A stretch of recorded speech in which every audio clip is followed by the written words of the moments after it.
This is Anders Parker, and you are watching Time to Connect.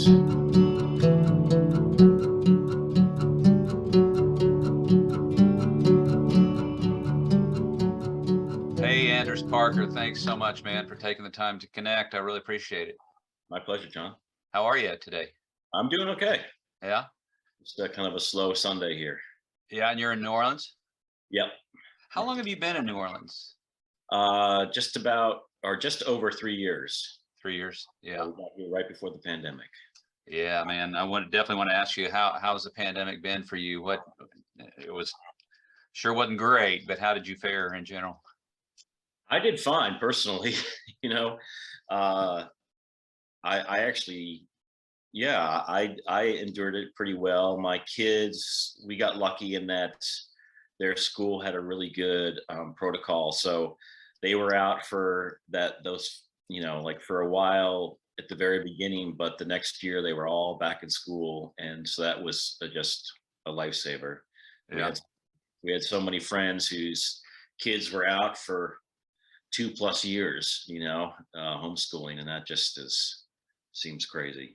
Yeah, that's brutal. And you do, I know you have a recording studio there at home, which makes it cool to have to be shut in, but you weren't able to play anything live. Was that tough for you?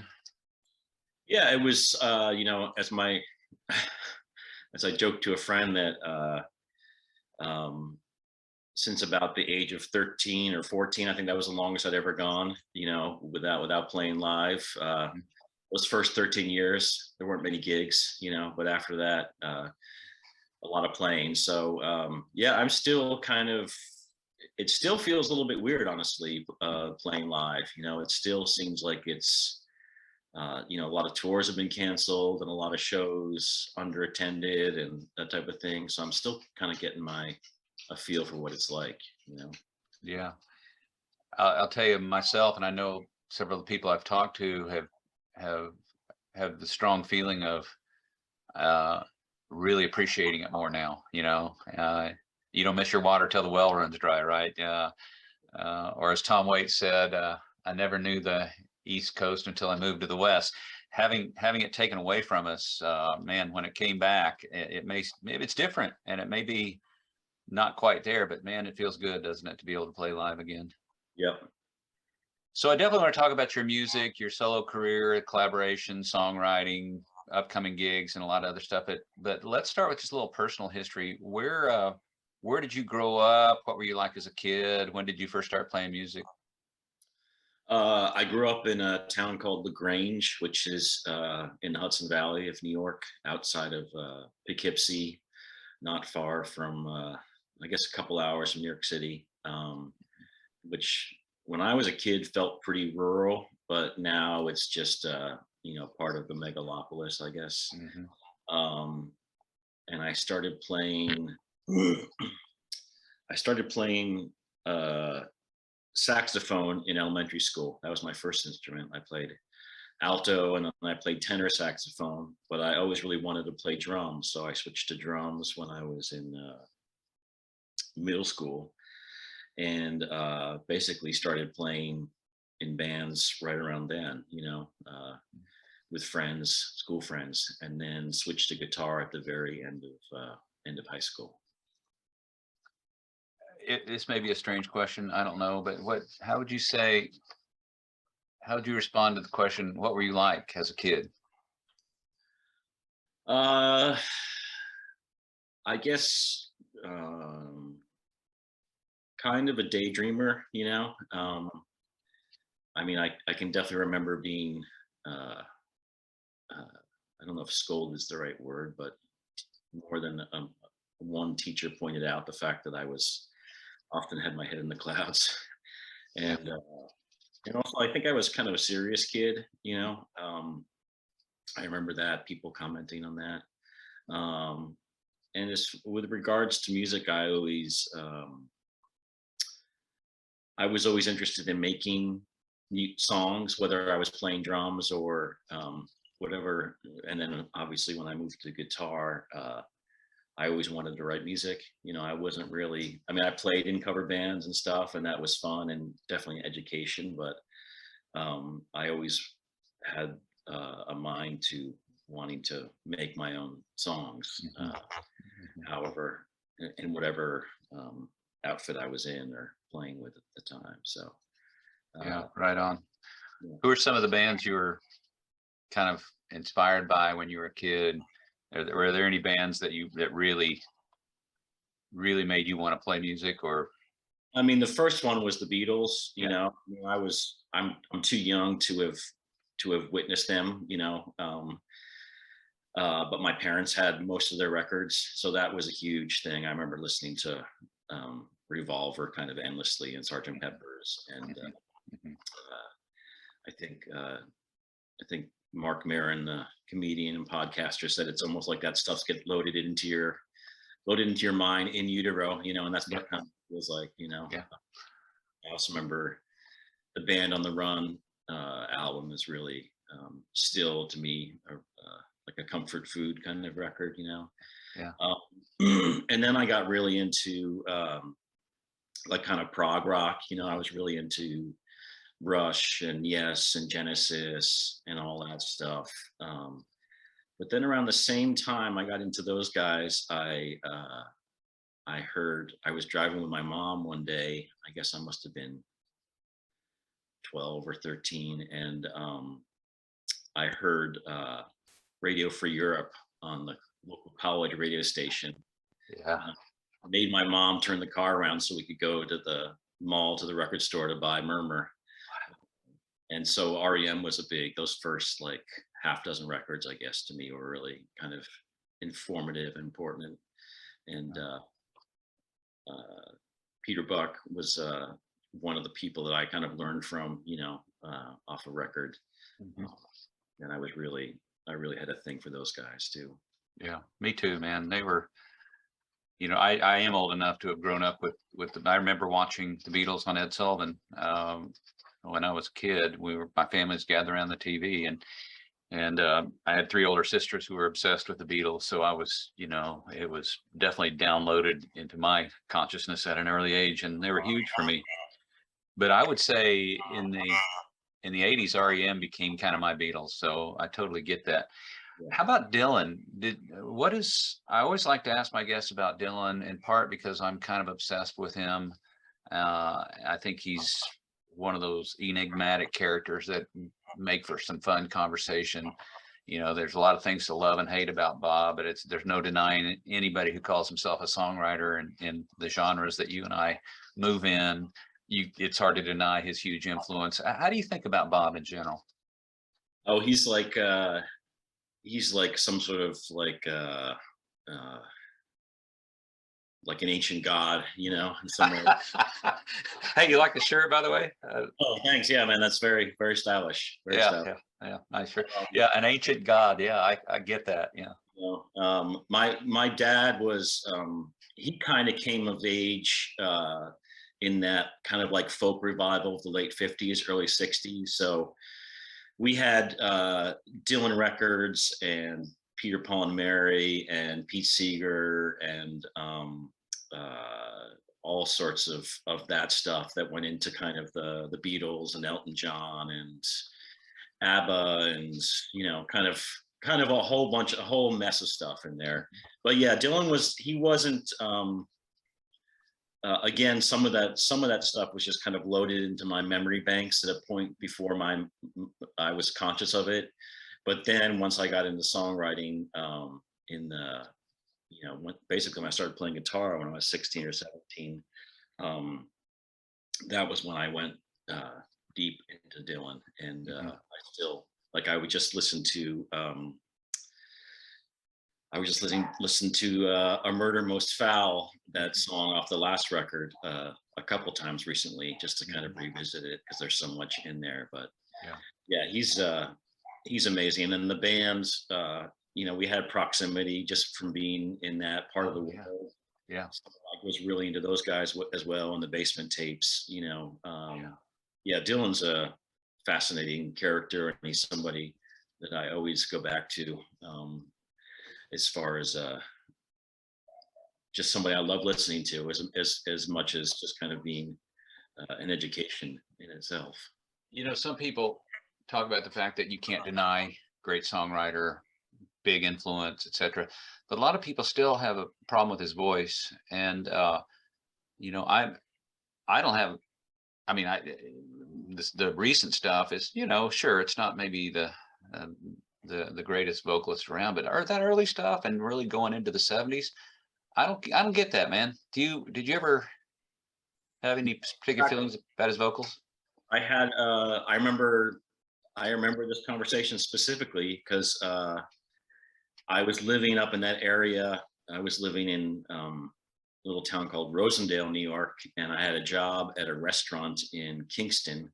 And I used to ride my motorcycle back and forth. I had a old Honda CB, and I specifically remember going to the job and talking to a woman who was older than me. You know, I was probably my early 20s something, and she was probably maybe in her 30s or 40s, and she'd asked me what I'd been doing all day, and I said, oh, I've been listening to uh, I think probably Desire. That's one of my favorite Dylan records. And she was asking me about it, and we had kind of a short conversation. But I remember her saying to me, she's like, I know he's a great songwriter, but I just can't stand his voice, you know. And it it took me back. It took me aback because I just like I hadn't even considered it, you know. It was just like that's just his voice, you know. And I can understand, yeah, he's not Sinatra or Right. Rod Stewart or whomever, you know, Marvin Gaye, but uh, it's just Dylan, you know. I don't know how else to put it. So I don't. I guess I don't look at things in that respect. Yeah. Yeah. If if it works for me, it works, you know. Right on. So one more thing on Dylan, or sort of on Dylan. Let's say this is a question I like to ask some of my guests. I think it's a fun question. Say Dylan shows up at your doorstep today and says, "Hey, Anders, I hear you're a songwriter. Play me one of your songs." You have it, and he asked you to do it. You're not imposing it. Bob asked you to play one of your songs for him. What song of yours would you play for Dylan? Uh, I'd probably play him. I've got this new album I just finished, and I'd probably play him the kind of the main. The whole album's a thematic record, and this is a song that he would definitely not write or even be close to or anything he's ever done. But I'd probably play him one of the songs off of this new thing, just because it's so. Because like trying to play a Bob Dylan inspired tune for Bob Dylan is a losing battle, you know. Yeah. Yeah. So I'd probably try to play him something that's far left field from what I do. Gotcha. Well, as long as you bring it up, tell us a little bit more about. You said it's a thematic thing. How does it differ from maybe your other stuff? When do you hope it's going to come out? Tell us about the new record. Um, well, the short story of it is that my dad's family is all of kind of they all kind of migrated through Canada. And so his father was one of four boys, the youngest of four boys. The oldest brother, who my father was named for, uh, his name was Leslie Hunter Parker, was a pilot in World War I, and he was shot down and killed over Belgium in 1917. And when I was a kid, like, you know, he was talked about, and he was kind of a mythical character within that side of the family. And but when my father died, one of his cousins gave a eulogy and spoke about how my father's my grandfather, my father's family was kind of you know, destroyed by that. You know, his mother died shortly thereafter in the influenza epidemic of 1918. And then the father remarried, my great grandfather remarried, and my grandfather was kind of a ne'er-do-well, you know, didn't like the stepmother and stuff. And in the eulogy, my cousin had said about how my father was the firstborn of all those those kids and how it was kind of a new beginning, and he was the namesake of this guy. And so I hadn't really understood it or seen it in that way. So that stuck with me a lot. And then over the years, I tried to write a few songs about him, and I just could never get what I wanted to get out of it, you know. And then I just kind of reached a point and ended up writing a whole album of songs that's about him and about the people in his life, and told from his perspective and his girlfriend's perspective and family, and some from my perspective. And the whole thing is, I just did live, just me and an acoustic guitar. So yeah, so that's it. I just finished it a few weeks ago, and I've kind of been sitting with it and tinkering with the sequence. Yeah, so and some of the songs are very long and have lots of parts and finger picking, and but it's all vocal and guitar. It's all what? Vocal and guitar and acoustic guitar. So that's it. Okay, cool. Yeah, I know you said you did it live, but that was going to be the next question. Is the album also just going to be kind of stripped, spared out, or spare like that? That's cool. You and I recall, I just remembered you and I talked a little bit about songwriting and about lyrics on another call we had. But let me just ask you, so it's interesting that the album is kind of thematic, and it's about your family, about that history, and told from several points of view. How much someone listening to it would it make narrative sense to them, or how much of it is more lyrical and poetic in the sense that it, you know, they're going to get something else perhaps out of it than you personally felt? That's a good question. I think some of the songs might be a little opaque to somebody who didn't understand maybe the context of the whole thing, you know. Yeah. But then other songs, like there's kind of like a, you know, like a straight love song kind of for his, as I envisioned, for his girlfriend, you know. So, and then musically, it doesn't, like, you know, I've kind of in my own head kind of referred to it as, you know, Tommy the Who meets John Fahey's, you know, first record, you know, type of thing. Okay. Not that it sounds like that, but it's Right. kind of those two things are kind of in there in some respects. But there's no musical like recurrences, you know. Every song is a kind of a freestanding song, and some more than others, you know. You wouldn't need, you know, I could just say it's about my great uncle who was killed during the First World War as a explanation to somebody, and then they could probably glean a fair amount from that, you know. But yeah. I didn't, you know, as I'm not the most literal of songwriters, you know, so they're not. I wouldn't classify them as story songs necessarily, you know, although the story's in there, if that makes sense. Yeah, it's I tend to do the same thing, and one reason I suspect is, well, you know, from a positive side, I enjoy lyrics that can be interpreted, and poetry that can be interpreted many ways that isn't quite as nailed down and solid. But I suspect maybe from a little more pessimistic side, I sometimes do that because it is so hard, man, to do a straight ahead narrative without falling into cliche or predictability. Yeah. Do you find that? Yeah, I've never felt really drawn to those types of songs. I mean, you know, you have somebody like John Prine who can do stuff, and it's such a fine line between being a really well crafted song and then just being like, you know, boring, you know, or just kind of cliches, or just like it feels hemmed in some kind of way that's not natural to me. You know, like going back to Dylan, you know, some of those songs, I have no idea what the hell he's singing about, you know, like, you know, something like Sad-Eyed Lady of the Lowlands, you know, like it's, you know, I guess it was about his wife, you know, but it's also like open to, there's a lot of poetry in there, I guess. And so to me, as a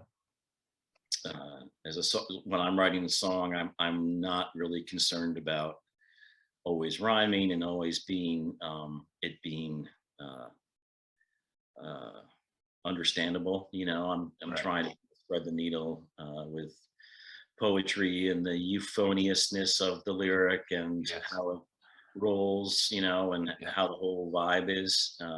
Yeah. And anytime I've tried to write really story songs, I have a few of my guests, but I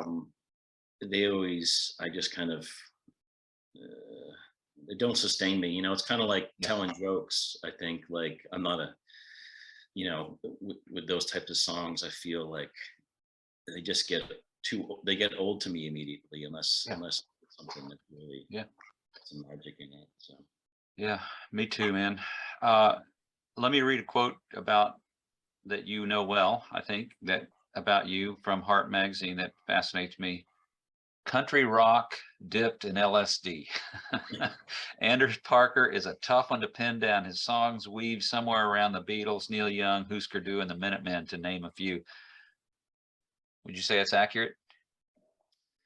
yeah, I mean, all those bands were super important to me, and uh, I'm still like, it's amazing you can do something for so long and still kind of like try to reckon with what you're doing and what you're, uh, like I don't tend to look back too much, but try to understand what I've done over all these years. Yeah. Um, uh, one of the comments that I have gotten more than a few times, like after people seeing me, is that they'll say something like, "Wow, I feel like I was on like I felt like I was tripping, or I felt like I was on a spiritual journey, or like something Nice. that's like." And to me, that's like the highest compliment I can receive. It basically just means that they felt transported, I think, and so that's kind of where what I'm aiming for, personally, is to be moved by music. That to me is the ultimate. What about, I don't know if you can see, but like I've got all these, LPs. my records behind there, and Yeah. I just like to sit in that chair and listen to music whenever I can. Me too, man. I sit in this chair and I've got my LPs here, same thing. And I see, just like me, you range across the board from straight ahead jazz to, I think I saw Steely Dan there. Well, man, I'll tell you, I told you before, I think that especially those early Varnaline records really sustained me for a while, and really did move me. And you've collaborated with a bunch of really cool people, from Jay Farrar, Jim James, Will Johnson, and I know others. Who's someone that you've never collaborated with that you would love to get a phone call from and say, "Hey, man, let's do something together," whether it's touring or doing a record together? Oh boy, uh, that's a good question. Maybe Jay Mascis playing drums. Oh, nice. That'd be fun. He's a really good drummer. I like his style. I like his thing. Um, I guess he's someone. Joni Mitchell would be great. I know she's got her. She's had her ailments, but she's someone who is just endlessly fascinating to me as far as Yeah. an artist and as a person. Mhm. Yeah. Uh, I don't know. Yeah. Here. One way I play that game too is I ask people, it's for someone current, someone who's playing that would be realistic, and then also someone you could bring back from the past that you could play with, maybe just for a night, just you and him or her. Anyone come to mind?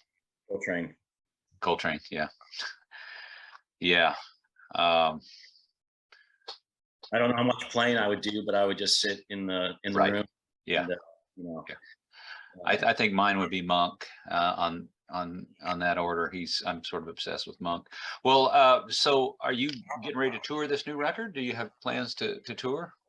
I think I'm going to do an East Coast run kind of off still the last record that came out in the late winter is kind of the idea. And Yep. then, like I said, I'm just kind of making my final decisions about this new record. So, and honestly, I don't, as far as I've heard, vinyl is really backed up still. So I'm still waiting to, once I get that in the pipeline, see what the reality of that is. Cause, you know, for someone like me, a small artist, like I had to have things to sell when I got on the road. It makes no sense for me to go out and not have the new record with me. So that's part of the thing. But I keep on, my friend Kendall and I, who we made a record together about 10 years ago, we've been writing on a new thing, and I've got a whole bunch of other songs that ones that I didn't finish for this last record that came out, and new ones that I write. So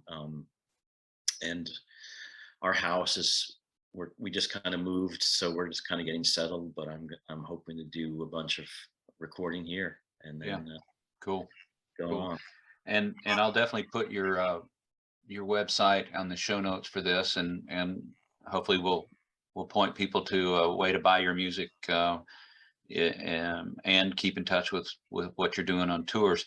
So what are some of your passions outside of music? What kind of things are interest you when it doesn't have anything to do with music? I know you're a dad, and that takes up a bunch of time. I know. That's my that seems to be most of my time. I mean, I have a lot of interests, but between music and being a dad, it's kind of I'm pretty tapped. But I've dabbled in painting over the past few years. So when I get a stretch that I'm not preoccupied with music, I'll jump in there. So I've got a whole bunch of paintings that are still in progress and all ideas for other ones. And then I've always been into photography too. So I do that. You know, I mean, everybody's a photographer now with Yes. phones, but I still have a bunch of film that I'm still kind of slowly making my way through on my old style cameras. You know, I like to build stuff. You know, that's another thing that I have done a lot over the years. So I'm What kind of always, stuff do you build? oh, tables and cabinets and whatever might be needed around the house, that Nice. type of thing. Nice. So to me, it's never a lack of, there's never a lack of things that I want to do. It's just a matter of finding time and making the decision as to what is important, long term and also short term. You know, how I want to spend each day. You know, so and oftentimes it's just I just want to be with my kids and my family. Yeah. And I feel you on that. I do not understand boredom. I mean, there's so much to do. Well, hey, as we kind of start winding down here, maybe let me hit you with a series of kind of rapid fire questions. That okay? Yeah, do it. Okay. So what are you listening to now? I've just been listening to, well, I can give you a handful of stuff, but I listened to this Fela Kuti record called Confusion, which is amazing. Just the first half of that record is just incredible. I listened to that like a half dozen times on repeat the other night. It's just Fela and oh, I forget his name, the drummer's name. Just the two of them doing this drum and bass intro. That's amazing, just amazing. Yeah, I'm with you there. Uh, If you had to choose one memorable show that you attended, someone else playing, not you. that I attended. Well, there's a bunch of them, but the first one that comes to mind, just because it was kind of a weird one, was it was in Portland, Oregon, and it was the Spinanes opened before, I think before their first record came out. Jesus Lizard, I believe, was in the middle slot, and John Spencer Blues Explosion were the headliners. Wow, what a weird triple bill. It was a weird triple bill, and they were all like, and this was, I guess, when John Spencer's first record was just out. And it just had like a crazy off kilter vibe the whole night, but also just really, it was a really, this punk club called the Satyricon, which was really down and dirty. And it just had like a, you know, it had that whole thing of like electricity, and it was, the proximity was amazing, and the crowd was amazing, and it was kind of dark and fucked up and weird and just kind of awesome. Very cool. Most memorable show that you've played, and again, it's not a very fair question. You might, if you pondered it, you might come up with several, but what comes to mind?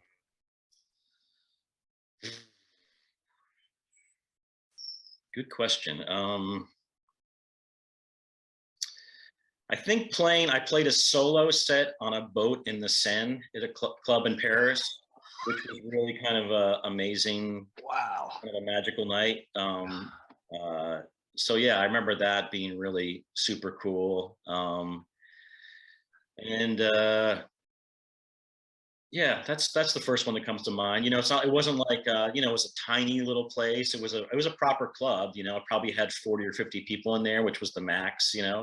But it was just one of those nights. It was just, had a special vibe to it. That's super cool. Yeah. What do you like most about living in New Orleans? Uh, I guess the people, it's the people are really good. The summers, I would I the summers are really hard for me being a northern Yeah, northern inclined person. So yeah, it's yeah, you just don't stop sweating. It's brutal. But yeah, the people, I think, and when it's not like heat just broke in the past few weeks, so yeah, now it's beautiful. yeah, But yeah. If I'm not mistaken, you at one time lived 500 more miles from the North Pole. Is that right? I don't know how that really became a thing, but somebody decided that was a thing. So it's I've lived in Alaska, and I've been way north, but not that far north. Okay, okay. Um, what pisses you off? I try not to be pissed off. That's kind of one of my things I've been trying to focus on. There's so much anger and conflict and things. So I just one of my things is to try not to get angry and have understanding. Uh, if you follow politics or care about the country at all, it's difficult not to be. But probably I guess I'm most concerned about the state of the environment and what we're doing to the world around us. But I don't know as I'm pissed off. I'm just trying to do my little things, whatever I can, and I'm trying to be as peaceful as I can about life in general. Yeah, yeah, beautiful. And when that becomes particularly tough, when you have those inevitable moments, do you have any particular practice? Do you meditate? Is it always music as your solace, your family, or do you have any particular practice? Uh, I mean, the ridiculous thing is that, over the years, I'm sure you've had people say this to you when you're upset or if something happened, is to just breathe, and it's people started saying that to you when you're a kid, you're a baby. Yeah. And you realize how much that can be soothing in a weird way, Yes. to Yes. actually try to, there's sometimes you can't do anything about it, and there's tragedy and whatever, but I think the simple act of doing that sometimes and just trying to center yourself and wherever you're at is it can work. It can Yes.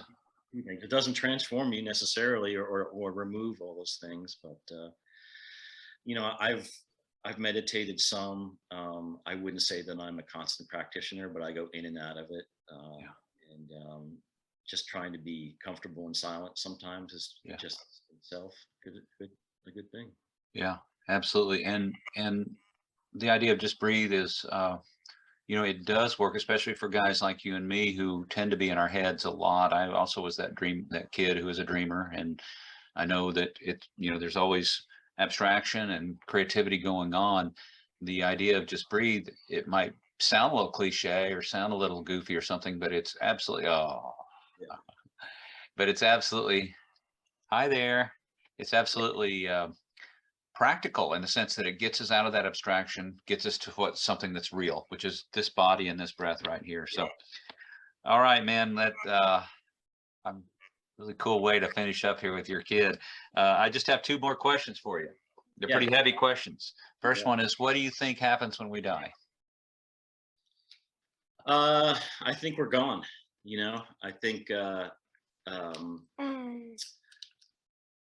I think our spiritual component is here and now, and I don't, I'd like to believe in ghosts and spirits and the hereafter. I don't know if our energy goes into some sort of great cosmic pot, but I think that we return to the earth.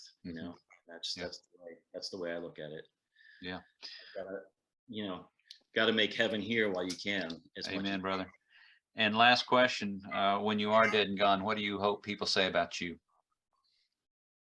that he tried. Yeah.